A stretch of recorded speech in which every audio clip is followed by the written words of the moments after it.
Hello everyone, I am नवीन कुमार और एक company है जो कि नाइट सूट्स के अंदर में काम करती है। जैसे मान के चलिए कैजुअल वियर्स के अंदर में काम करती है। सो कैजुअल वियर्स की ये मैन्युफैक्चरर है और साथ में ही मैन्युफैक्चरिंग के साथ साथ में इसके खुद के कोको स्टोर्स भी हैं, फोको स्टोर्स भी हैं, फोफो स्टोर्स भी हैं। अब कोको स्टोर्स और फोफो स्टोर्स क्या होते हैं? कंपनी ऑपरेटेड और company owned. Company owned but company franchisee operated and होता बाद में होता है franchisee operated and franchisee owned. So इस टाइप के कंपनी के स्टोर्स हैं जिनके थ्रू, और साथ में ही ऑनलाइन सेलिंग और ऑफलाइन सेलिंग तो खैर कोफो और कोफो के थ्रू करती ही है।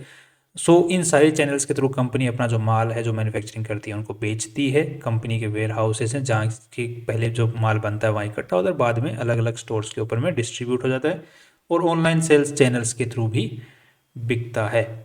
अब यहाँ पे इस वीडियो, ये जो कंपनी है जो कि कैजुअल वियर के अंदर में एक ब्रांड बना रही है अपनी, वो कंपनी अपने आईपीओ उठाना चाह रही है, आईपीओ से पैसे उठाना चाह रही है। सो उसकी भी डिटेल में हम बात करने वाले हैं। सो सबसे पहले बेसिक डिटेल आईपीओ से रिलेटेड देख लेते हैं।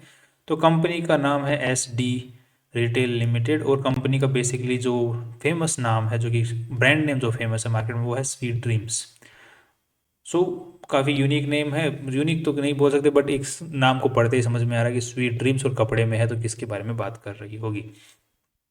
नेक्स्ट अब देख लेते हैं कि कंपनी किस तरीके से पैसे उठाना चाहिए। तो 20 सितंबर से 24 सितंबर के बीच में कंपनी का आईपीओ खुलने वाला है। 131 का कंपनी ने कट ऑफ प्राइस सेट किया, 1000 का लॉट साइज है, तो आपको 1,31,000 रुपये की जरूरत पड़ने वाली है। 64 करोड़ 98 लाख रुपीज़ जो है कंपनी उठाना चाह रही है आईपीओ के थ्रू, जिसमें कंपनी जो खुद की वैल्यू जो लगा रही है यहाँ पे वो 245 करोड़ रुपए लगा रही है, जो कि ठीक ठाक वैल्यू कंपनी अपनी लगा रही है। नेक्स्ट अब देख कि कंपनी किस तरीके से, अभी जैसे कि हमने बात किया था उसी तरीके से कंपनी काम करती है। अब कंपनी के जो मार्केट में जो स्टोर्स हैं वो किस तरीके से एक्सक्लूसिव ब्रांड आउटलेट्स की कंपनी के ही सिर्फ उसमें प्रोडक्ट्स रहेंगे। दूसरा, मल्टी ब्रांड आउटलेट्स भी कंपनी के हैं, जैसे कोको फोको एंड कोफो जो स्टोर्स हैं अलग अलग टाइप के, जिसमें कंपनी ऑपरेटेड, कंपनी ओन्ड वगैरह इस टाइप के जो जितने भी हैं, उनके अंदर मल्टी ब्रांड आउटलेट्स भी हैं कि एक ही ब्रांड ना रखे, कंपनी अकेले ब्रांड ना रखे, और भी ब्रांड्स वहाँ पे इंक्लूडेड रहेंगे जो कि कंपनी का जो मेन सेगमेंट है उसके अंदर को सपोर्ट करने वाले।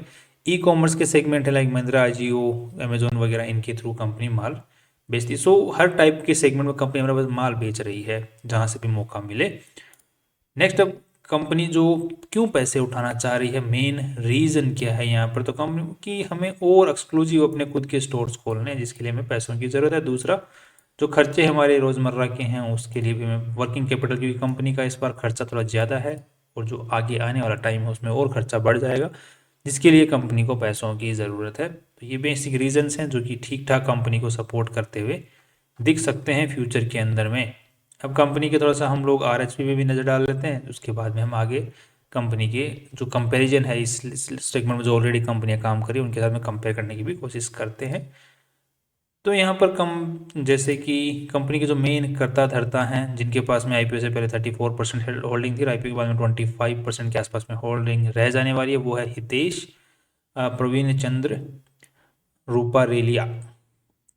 तो इनके पास में ही मेनली करता धरता है, यही मेन इस कंपनी के जो भी हैं वो यही हैं। कंपनी के ऊपर में केस खास यहाँ पर नहीं है कोई भी किसी भी टाइप का, सॉरी ऐसे तो केसेस हैं बट कंसर्निंग केसेस नहीं है। जैसे अगेंस्ट द कंपनी यहाँ पे NA है, अगेंस्ट द डायरेक्टर वहाँ पे NA है। तो बेसिकली कंपनी ने केस कर रखे हैं बट है नहीं, साथ में कंपनी के अगेंस्ट में जो केसेस हैं वो लोन टैक्स से रिलेटेड है। सो टैक्स से रिलेटेड कौन सी कंपनी जिस पे टैक्स से रिलेटेड कंसर्निंग नहीं होता है? सारी की सारी टैक्सेशन जो सिस्टम है वो तो कंपनियां बचाने की कोशिश करती हैं, और जो टैक्स अथॉरिटीज़ हैं वो जितना ज़्यादा से ज़्यादा लेने की कोशिश करते हैं, तो वो टैक्स वाले जो डिस्प्यूट्स हैं वो चलते ही रहते हैं। नेक्स्ट अब जो देखने की वाली चीज़ है वो है कंपनी के ऊपर में कोई कंटिजेंट लाइबिलिटी जो है वो 45 लाख रुपए की। दैट मीन्स ये खर्चा कंपनी को फ्यूचर में उठाना पड़ सकता है। अब नेक्स्ट, कंपनी अगर आज के दिन देखते हैं तो कंपनी नेक्स्ट 2 फिजिकल्स के अंदर में company exclusive brand outlets company 90 खोलना चाहती है, 90 खोलना चाहती है, जिसके अंदर में जो मेन जो एक्सक्लूसिव ब्रांड आउटलेट्स होंगे जिसमें सिर्फ ब्रांडेड प्रोडक्ट्स ही होंगे इस कंपनी के ही, उसमें से कोको मॉडल के ऊपर में 65 जो कि कंपनी ऑपरेटेड और कंपनी के द्वारा ओन्ड जो हो रहेंगे मॉडल्स, जो आउटलेट्स रहेंगे, मतलब शोरूम्स वगैरह रहेंगे। साथ में ही कोफो मॉडल के थ्रू भी कंपनी काम करना चाहती है, जिसके थ्रू बाकी 25 जो स्टोर्स हैं वो COFO model company owned but franchisee operated. जैसे मैकडोनल्ड्स काम करता है, तो जो स्पेस है वो जो मैकडोनल्ड्स का स्पेस है वो कंपनी, वो मैकडोनल्ड द्वारा ओन्ड है, बट उसके ऊपर काम कौन कर रहा है? मैकडोनल्ड्स थोड़ी काम कर रहा है, वो तो फ्रेंचाइजी दे रखी है किसी और को, वो बंदा काम कर रहा है जिसको फ्रेंचाइजी, तो उसको कमीशन फिक्स है। तो इस तरीके से कंपनी और मॉडल खोलना चाहती है। तो तरीका तो ठीक है, कोको फोको फोको कोको, ठीक है, रिपीट करते रहो, एक बार में थोड़ी देर आदत पड़ी जाएगी। नेक्स्ट अब देख लेते हैं कि कंपनी क्या किस तरीके से आज के दिन जो कंपनी का रेवेन्यू जनरेट हो रहा है वो किस तरीके से हो रहा है। तो यहाँ पर ईबीओ जो एक्सक्लूसिव ब्रांड आउटलेट्स हैं वहाँ से 10 करोड़ का रेवेन्यू 2024 के अंदर में आया। रेवेन्यू आया मतलब इतने का माल बिका है, 10 करोड़ रुपए का, 11 करोड़ रुपए का माल बिका है। नेक्स्ट है LFS, so large format stores, that means कि जो बड़े बड़े हम लोग स्टोर्स जाते हैं जिनमें हम खुद ही सेलेक्ट करते हैं उस टाइप का जो स्टोर्स होते हैं, रिलायंस ट्रेंड्स टाइप के लार्ज फॉर्मेट स्टोर से कंपनी का 17 करोड़ का रेवेन्यू जनरेट हुआ है, मतलब इतने का सेल हुआ है। साथ में ही मल्टी ब्रांड जो आउटलेट्स हैं जिनके अंदर में डिस्ट्रीब्यूटर्स होते हैं, जिनके स्टोर्स होते हैं, जैसे ये जितने ये है ना, डी मार्ट हो गया, राइट, ये अपने विशाल मेगा मार्ट हो गए, इस टाइप से। तो वहाँ से कंपनी का 102 करोड़ रुपए का माल वहाँ से उठा है। वहाँ से ऑनलाइन चैनल से कंपनी का 27 करोड़ रुपए का माल उठा है, और अदर्स से बाद में 2 करोड़ रुपए के आसपास में माल उठा है, सॉरी 3.5 करोड़ रुपए तक माल उठा है। नेक्स्ट अब पिछले साल के मुकाबले अगर इंक्रीज देखा जाए तो सभी सेगमेंट्स के अंदर में कंपनी के जो माल उठा है वो सभी सेगमेंट में ज़्यादा उठा है। That's good. कंपनी का किस तरीके से माल चलता है, मतलब जो साइकिल है वो किस तरीके से चलती है। सबसे पहले जो एक्सेसरी जो प्रोडक्ट बनना है उसका फैब्रिक सेलेक्ट होता है, उसके बाद में उसके ऊपर में किस टाइप की कलरिंग वगैरह जो है वो किस तरीके से फिट बैठेगी टेक्सचर वाइज, बाकी फील वाइज, वो कम सब कुछ यहाँ पर अप्रूवल दिया जाता है। उसके बाद में कंपनी का जो फैब्रिक है वो निकल जाता है जॉब वर्क के लिए, जो भी माल उससे बनना है। फिर उसके बाद में बाकी क्वालिटी चेक के इंस्पेक्शन में चला जाता है, और फिर वेयर हाउस में ट्रांसफर हो जाता है। वेयर हाउस में फिर जहाँ जहाँ भी बिकने के लिए तैयार जगह है वहाँ पर चला जाता है, जो भी ऑफलाइन ऑनलाइन है तो फिर सीधे कस्टमर्स के यहाँ पे, या फिर डिस्ट्रीब्यूटर के यहाँ पे, या फिर अपने उनके खुद के स्टोर्स के यहाँ पे। नेक्स्ट अब देख लेते हैं कंपनी के पास में आज के दिन 237 एम्प्लॉयज़ काम कर रहे हैं। That's a great deal. Next company के आज के दिन जो टॉप के 10 कस्टमर्स हैं वहाँ से 40% का रेवेन्यू जनरेट हो रहा है, जबकि पिछले साल जो है 37% का रेवेन्यू जनरेट हो रहा था। बट स्टिल कंपनी का पिछले साल 50 करोड़ का रेवेन्यू आया था, वहाँ से इस साल 64 करोड़ का आया है टॉप 10 कस्टमर से। दैट मीन्स डिपेंडेंसी अच्छी खासी है।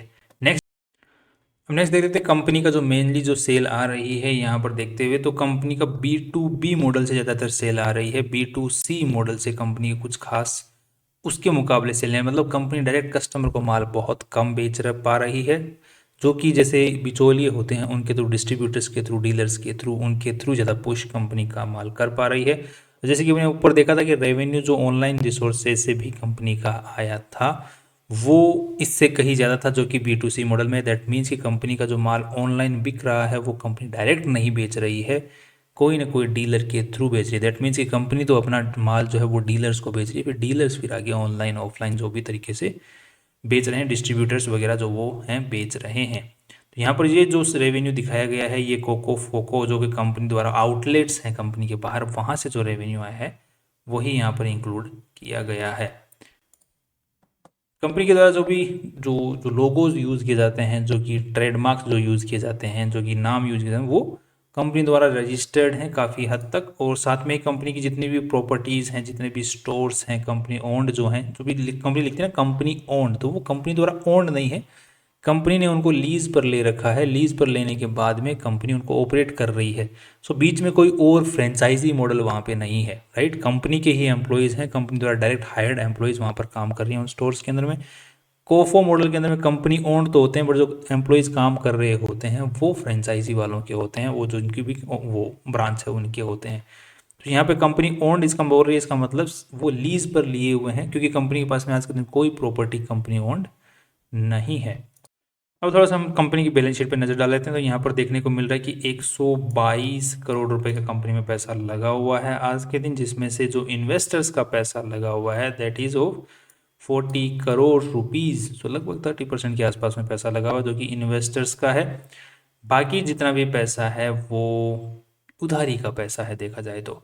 अब ये पैसा कहाँ कहाँ लगा हुआ है, तो इन्वेंट्री में 25 करोड़ रुपए लगे हुए हैं। बाकी ट्रेड रिसीवेबल्स में पिछले साल के मुकाबले इस साल काफ़ी अच्छा खासा इंक्रीज देखने को मिला है, जबकि यहाँ पर पिछले साल के मुकाबले, तो उसके पिछले साल के मुकाबले इसके पिछले साल जो साल था उसमें यहाँ पर ट्रेड रिसीवेबल्स इतना कुछ खास इंक्रीज नहीं हुआ, बट इस साल काफ़ी कुछ ट्रेड रिसीवेबल इंक्रीज हो गया। दैट मीन्स माल तो बिका है बट उधारी रह रही है और इस साल कुछ ज़्यादा ही बढ़ गई है, जिसकी वजह से कंपनी का जो साइज़ है, जो बैलेंस शीट का जो साइज़ है वो बढ़ गया है। तो that is kind of concerning. अब इसी को देख के अगर हम लोग ट्रेड रिसीवेबल्स वाले सेगमेंट पर नज़र डालते हैं तो वहाँ पर कुछ ज़्यादा खास कंसर्निंग नज़र नहीं आ रहा है, क्योंकि 6 महीने वाला जो टाइम पीरियड है उसी के ट्रेड रिसीवेबल्स यहाँ पर पड़े हुए हैं। उससे ज़्यादा के 6 महीने से 1 साल के बीच के भी पड़े हुए हैं, बट वो रिकवर होने के चांसेस दिख रहे हैं। बट स्टिल एक डर यहाँ पर ये है कि इस साल बहुत ज़्यादा ही ट्रेड रिसीवेबल्स कैसे बन गए। आईपीओ ईयर में मैक्सिमम सारी कंपनियों के ट्रेड रिसीवेबल्स कैसे बन जाते हैं। कंपनी के कैश, अगर हम लोग पीएनएल स्टेटमेंट पे ध्यान देते हैं तो कम जो सेल है वो पिछले साल के मुकाबले इस साल बढ़ी है, क्योंकि कंपनी ने कोको फोको मॉडल के थ्रू और स्टोर्स खोले हैं और सारे मॉडल्स के थ्रू कंपनी की सेल आई अच्छी खासी आई है। साथ में ही कंपनी के जो expenses, cost of material consumed है वो भी बढ़ा है। सब कुछ ही बढ़ा है, यहाँ पर सब कुछ ही बढ़ा हुआ दिख रहा है। साथ में कंपनी का जो नेट प्रॉफिट है वो भी बढ़ा है। 10 करोड़ रुपए कंपनी ने नेट प्रॉफिट यहाँ पर निकाले हैं, सॉरी 7.5 करोड़ रुपए कंपनी ने निकाले हैं आफ्टर टैक्स। तो that is good I think. इसी के साथ में अब हम लोग थोड़ा सा अगर पहले कैश फ्लो स्टेटमेंट पर नज़र डालते हैं तो वहाँ पर थोड़ी सी हालत टाइट है कंपनी की। कैश फ्लो स्टेटमेंट में कंपनी का अगर हम लोग वर्किंग कैपिटल जो चीज़ें हैं, जो कि ट्रेड रिसीवेबल्स, पेएबल, सब कुछ अगर चेक करते हैं तो यहाँ पर 12 करोड़ रुपए कंपनी नेगेटिव में बैठी हुई है। दैट मीन्स माल तो बिक गया है बट यहाँ पर कैश फ्लो कंपनी से मैनेज हो नहीं पा रहा है ढंग से। पिछले साल भी कंपनी का कैश फ्लो जो था कि पॉजिटिव हुआ था, जो कि ट्रेड पेएबल्स जो है कंपनी ने पे नहीं किए थे, जिसकी वजह से कंपनी का कैश फ्लो यहाँ पर पॉजिटिव आ गया। इस साल भी कंपनी के ट्रेड पेएबल्स जो हैं वो स्टिल देना बाकी है, तो ये और माइनस में जाना चाहिए था अगर ट्रेड पेएबल्स पूरा दे देती तो। सो बेसिकली देखा जाए तो कंपनी कैश में माल, मतलब कैश नहीं जनरेट कर पा रही है। माल तो बहुत बिग निकाल रही है बट कैश नहीं निकाल पा रही है, कैश नहीं आ रहा है। और साथ में ही कंपनी अच्छे खासे ऑफर्स, जैसे यहाँ पे देख रहे हो एक्स्ट्रा डिस्काउंट, राइट, तो एक्स्ट्रा डिस्काउंट दे के जैसे 2022 के अंदर कंपनी की रेवेन्यू अच्छी खासी हुई थी, नेट प्रॉफिट्स भी अच्छे खासे निकाले थे एक्स्ट्रा डिस्काउंट देके। फिर 2023 में कंपनी ने एक्स्ट्रा डिस्काउंट कम दिए और इस साल फिर से एक्स्ट्रा डिस्काउंट ज़्यादा दिए हैं। तो माल तो अच्छा निकला, अच्छे खासे तरीके से निकला एक्स्ट्रा डिस्काउंट के थ्रू, बट वो पैसा अटक गया। सो पैसा नहीं आया, माल निकल रहा है बट पैसा नहीं आ रहा है, जिसकी वजह से कंपनी का हो क्या रहा है। कंपनी का अगर हम लोग यहाँ पे देखते हैं तो जो ये वाला जो सेगमेंट है जिसको हम बोलते हैं, सॉरी, ये वाला शॉर्ट टर्म बोरोइंग्स वाला सेगमेंट, ये काफ़ी हद तक बढ़ता ही जा रहा है। जैसे यहाँ पे कैश फ्लो की वजह से थोड़ी सी सहूलियत मिली थी, क्योंकि कैश फ्लो की वजह से कम जो पॉजिटिव में आया था, जिसकी वजह से यहाँ पे जो शॉर्ट टर्म बोरोइंग है वो थोड़ी कम हुई थी, पिछले साल के मुकाबले कम हुई थी यहाँ पर, राइट।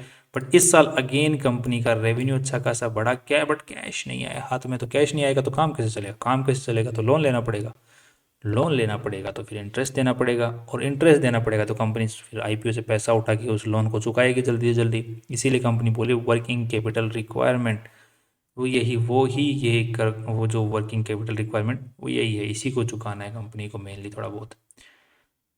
सो अब कंपनी का एक बार कंपेयर करके देख लेते हैं, क्योंकि अभी जितना तक हम लोग कंपनी को समझ पाए हैं, कंपनी एक अलग सेगमेंट में अपना एक पूरा का पूरा एक ब्रांड तरीका बनाना चाह रही है, एक ब्रांड बनाना चाह रही है। जिस तरीके से लेवाइस के स्टोर्स हैं, जिस तरीके से एलन सोली के स्टोर्स हैं, जो कि अपने ही कंपनी ऑपरेटेड और फ्रेंचाइजी ऑपरेटेड तरीके से चलते हैं, उसी टाइप से कंपनी भी एक अलग से ब्रांड बनाना चाहिए जो कि कैजुअल वियर हो, जिसमें नाइट वियर्स हो गए, जैसे कि यहाँ पर हम लोग वेबसाइट में चेक कर पाएंगे, ये कंपनी के ही प्रोडक्ट्स हैं।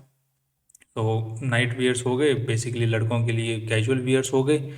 तो ये प्रोडक्ट को कंपनी अपने जो स्टोर्स हैं उनके थ्रू एक अलग सेगमेंट के अंदर में जाना चाह रही है, और काफ़ी प्रीमियम, लो से लेकर के प्रीमियम सेगमेंट तक एक अलग पहचान बनाने की कोशिश कर रही है। तो पूरा का पूरा कंपनी के पास में स्ट्रक्चर है। अब वो देखने वाली बात होगी कंपनी कितना बड़ी हो पाती है फ्यूचर में। फिलहाल के तौर के ऊपर में कंपनी कुछ खास प्रॉफिट जनरेट नहीं कर पा, प्रॉफिट तो जनरेट कर पा रही है बट साथ में कैश जनरेट नहीं कर पा रही है, कैश क्रंच आ रहा है, जिसकी वजह से कंपनी देखते हैं किस तरीके से उसको टैकल कर पाती है। बाकी फ़िलहाल के तौर पे जिस तरीके से काम कर रही है सोच तो काफ़ी दूर की दिख रही है। अब एक बार थोड़ा सा कंपेयर करके देख लेते हैं मार्केट में जो कंपनियों के साथ में। तो उससे पहले हमें प्रॉफिट आफ्टर टैक्स के थ्रू हमें देखना पड़ेगा। तो यहाँ पर कितना कंपनी ने प्रॉफिट कमाया है उसका डेटा यहाँ पर हमें देखने को मिलता है, दैट इज़ दिस वन। सो 7.5 करोड़ रुपए कंपनी ने कमाए हैं और वैल्यू यहाँ पर कंपनी ने खुद की लगाई है, दैट इज़ 245 करोड़ रुपीज़। तो यहाँ पे 32 का पी रेशियो जो है वो निकल के आ रहा है, प्राइस टू अर्निंग रेशियो, जिसको यहाँ पर कंपेयर करते हैं तो 80 का है कोफेशंस का, बाला कासा फैशंस का है 55 का, और इसका है 30 कितने का, 1 सेकेंड, एस पी अपैरल्स का 27 का। सो दो कंपनियों के मुकाबले अच्छी कमाई कर रही है और एस पी अपैरल्स के मुकाबले थोड़ी कम कमाई कर रही है। इनका भी अगर हम लोग कैश फ्लो स्टेटमेंट चेक करते हैं एक बार कि क्या इनका भी कैश के अंदर में हाथ टाइट है, तो इनका हाथ टाइट नहीं है। बाला कासा का अगर चेक करते हैं क्या इनका भी हाथ टाइट है, तो इसका भी हाथ टाइट नहीं है। और लास्ट में इसका भी हाथ टाइट अगर चेक करते हैं क्या, तो इसका भी हाथ टाइट नहीं है। तो कंपनी जो आईपीओ लेकर इसी का हाथ टाइट है, बिकॉज कंपनी ने ट्रेड रिसीवेबल सेगमेंट तो माल अच्छा खासा बेचा है, बट जो सेल निकाली है ट्रेड रिसीवेबल वाला सेगमेंट दिखा के कंपनी ने अपनी बैलेंस शीट की साइज को बढ़ाने की कोशिश की है, जिसकी वजह से कुछ ना कुछ अकाउंटिंग में कीड़ा किया है कंपनी ने, राइट। तो अब ओवरऑल हमें पी रेशियो के हिसाब से कंपनी की वैल्यू ठीक लग रही है, और पीबी रेशियो के हिसाब से अब जो वैल्यू दिख रही है उसको अगर देखते हैं तो 40 करोड़ की नेटवर्थ और 64 करोड़ रुपए कंपनी और उठा रही है। 40 64 104, तो ये हो गए 100 करोड़ मान लो। 100 के हिसाब से 2.45 जिसको कंपेयर करते हैं तो पीबी रेशियो 2.45 का कंपेरेटिवली इसके मुकाबले अच्छा है, और इसके मुकाबले भी अच्छा है, और इसके मुकाबले भी अच्छा है। दैट मीन्स कंपनी के द्वारा जो वैल्यू लगाई गई है वो बुक वैल्यू के हिसाब से भी अच्छी है और प्राइस टू अर्निंग रेशियो के हिसाब से भी ठीक ठाक है। तो यहाँ से थोड़ा बहुत ऊपर की उछाल देखने को मिल सकती है। मार्केट अगर कैश फ्लो वाले सेगमेंट को अगर इसके नज़रअंदाज नहीं कर पाता है तो फिर इसको वैल्यू थोड़ा डाउन में भी मिल सकती है। ओवरऑल विजन अच्छा है कंपनी का, एक अलग सेगमेंट बनाना, बट काफ़ी डिफिकल्ट है इसमें सस्टेन करवाना, क्योंकि कंपटीशन बहुत ज़्यादा है। जिस प्राइस टाइप की प्राइसिंग कंपनी ने अमेजोन फ्लिपकार्ट इनके ऊपर में लगा रखी है वो थोड़ी सी हायर साइड में है, लोअर साइड से थोड़ी हायर साइड के अंदर में ही है। तो कंपनी को फ्यूचर में और भी अच्छे खासे ऑफर्स दे के माल निकालने पड़ेंगे। तो कंपनी के ऑफर्स देने के बावजूद भी अच्छी सेल आ रही है, अच्छा नेट प्रॉफिट जनरेट हो रहा है, बट कैश नहीं आ रहा है, दैट्स बैड। सो अब कंपनी के आज के दिन हवा किस तरीके से बन रही है उसको भी एक बार देख लेते हैं। तो वो मिलेगी हमें जीएमपी के अंदर में। तो अभी तक तो जीएमपी 0% ही है, बाकी फ्यूचर में देखना पड़ेगा किस तरीके से रहता है। तो अप्लाइंग डेट से पहले एक बार जीएमपी आगे चेक कर लें, मोर देन 50% रहता है तो लिस्टिंग गेंस के बेनिफिट दिख सकते हैं। बाकी लॉन्ग टर्म के हिसाब से पॉजिटिव मुझे दिख रही है, बेट लिया जा सकता है, बट 2% ज़्यादा पैसा ना लगाया जाए तो ज़्यादा बेटर ऑप्शन रहेगा, बिकॉज छोटी कंपनी है, किसी तरह भी रुक ले सकती है। That's all. कल फिर मिलते हैं बाकी इंपॉर्टेंट वीडियो के साथ में। आप कोई भी डिसीजन लें पॉजिटिव नेगेटिव अपने फाइनेंशियल एडवाइजर से पूछ के और रिसर्च करके ही लें। सी यू टुमारो।